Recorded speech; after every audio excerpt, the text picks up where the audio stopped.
नमस्कार मॅडम आणि सर, तुमचे सगळ्यांचं खूप खूप अभिनंदन याच्यासाठी उद्यमशील मानसिकता आणि कौशल्य विकास म्हणजेच सक्षम कार्यक्रम जो आहे त्याच्यामध्ये तुम्ही खूप मोलाचं योगदान देत आहे. त्यासाठी खरंच मनापासून अभिनंदन.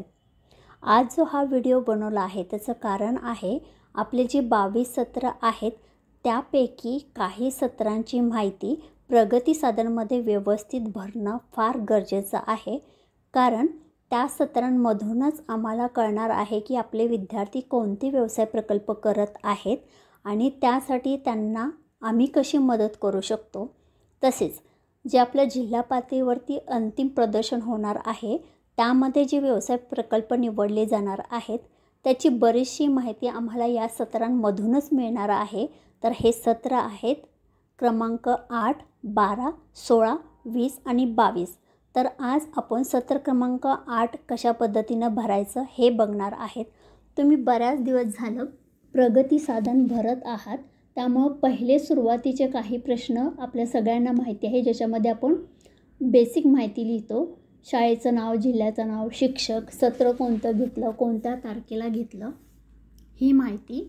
त्यानंतर आपण 8व्या प्रश्नाकडे येतो. 8वा प्रश्न आहे तुमच्या वर्गात एकूण किती गट तयार झाले आहेत. म्हणजे समजा तुमच्या वर्गामध्ये जी संख्या आहे त्याच्यामध्ये किती विद्यार्थी आहेत की ज्यांनी गट तयार केलेले आहेत आपल्या सक्षम कार्यक्रमाच्या अंतर्गत. आपण इथं उदाहरण घेऊ. 50 विद्यार्थी आहेत तर 50 विद्यार्थ्यांमध्ये समजा 8 गट तयार झाले असतील तर इथं आपल्याला 8 ही फक्त संख्या लिहायची आहे. त्यानंतर आपण प्रश्न 9व्याकडे जातो. एका गटात सर्वसाधारणपणे किती विद्यार्थी आहेत. हे जे वरती 8 गट तयार झाले आहेत तर त्या एका गटामध्ये किती विद्यार्थी आहेत तर ते परत तुमच्या विद्यार्थी संख्येवरती ठरेल. 5 असेल, 6 असेल, 8 असेल. मी इथे 8 ही संख्या लिहिते. त्यानंतर आपण प्रश्न 10व्याकडे जाणार आहोत. 3P संकल्पना वापरून किती गट कमी खर्चात टिकाऊ व्यवसाय कल्पना शोधू शकले. आता 3P कल्पना आपल्या सगळ्यांनाच माहिती आहे. Planet, people, profit. म्हणजे पर्यावरण, व्यक्ती व नफा या गोष्टींच्या आधारे आपल्या विद्यार्थ्यांनी किती प्रकल्प तयार केलेले आहेत किंवा त्याच्या संकल्पना शोधलेल्या आहेत त्याची संख्या लिहायची आहे. मी इथं लिहिते 6 असे प्रकल्प आहेत ज्यामध्ये या संकल्पनेचा वापर केलेला आहे. त्यानंतर आपण प्रश्न 11कडे येतो. 3P संकल्पना वापरून विद्यार्थ्यांनी शोधलेल्या काही स्वस्त आणि टिकाऊ व्यवसाय कल्पना सांगा. आता हा प्रश्न फार गरजेचा आहे.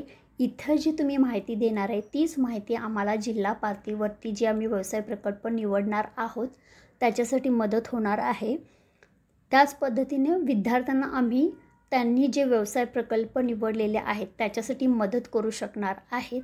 पण आत्ता सध्या आमच्याकडे जो डेटा येतो त्याच्यामध्ये खूप अपूर्ण माहिती येत आहे. फॉर एक्झाम्पल फूड रिलेटेड प्रकल्प, प्लास्टिक रिलेटेड प्रकल्प. तर याच्यामधून आम्हाला कळत नाही आहे की विद्यार्थी फूडमध्ये कोणता व्यवसाय करत आहेत. तर हे व्यवसाय पूर्ण वाक्यामध्ये लिहिणं फार गरजेचं आहे. उदाहरणार्थ फूडमध्ये असेल खाद्यपदार्थ ज्याच्यामध्ये पाणीपुरी किंवा इतर पौष्टिक पदार्थ येतात तर याचा व्यवसाय विद्यार्थी करत आहेत असं लिहिणं अपेक्षित आहे. प्लास्टिकमध्ये तुम्ही असं लिहू शकता खराब प्लास्टिक पिशव्यांपासून फ्लॉवर पॉट बनवणे, सेंद्रिय कीटकनाशक बनवणे, नारळाच्या कवठापासून गृहोपयोगी वस्तू बनवणे. असे तुमच्याकडे जेवढे प्रकल्प विद्यार्थी करत आहेत तेवढे प्रकल्पांची नावे इथं व्यवस्थित सिरियल वाईज लिहायचे आहेत. 1, 2, 3, 4, 5 जेवढे असतील. त्यामुळेच आम्ही खऱ्या अर्थाने आपल्या सगळ्यांना मदत करू शकणार आहेत. आता आपण शेवटच्या प्रश्नाकडे जातो. प्रश्न क्रमांक 12वा. इथे सक्षम कार्यक्रम राबवताना तुम्हाला ज्या काही अडचणी येतात त्या अडचणी तुम्ही इथे आम्हाला लिहून पाठवू शकता. त्या अडचणीही तुम्ही व्यवस्थित लिहू शकता.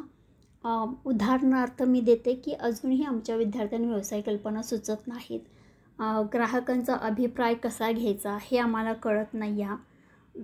सर्व्हिस प्रोजेक्ट जे आहेत त्याची नोंदणी कशी करायची हे आम्हाला कळत नाही. असे तुम्ही प्रश्न आम्हाला टाकू शकते. क्वेश्चन्स हा शब्द मी फक्त उदाहरणादाखल इथं लिहिलेला आहे. इथे तुम्ही खाली सबमिट केलं की सत्र क्रमांक 8 इथे सबमिट झालेलं असेल.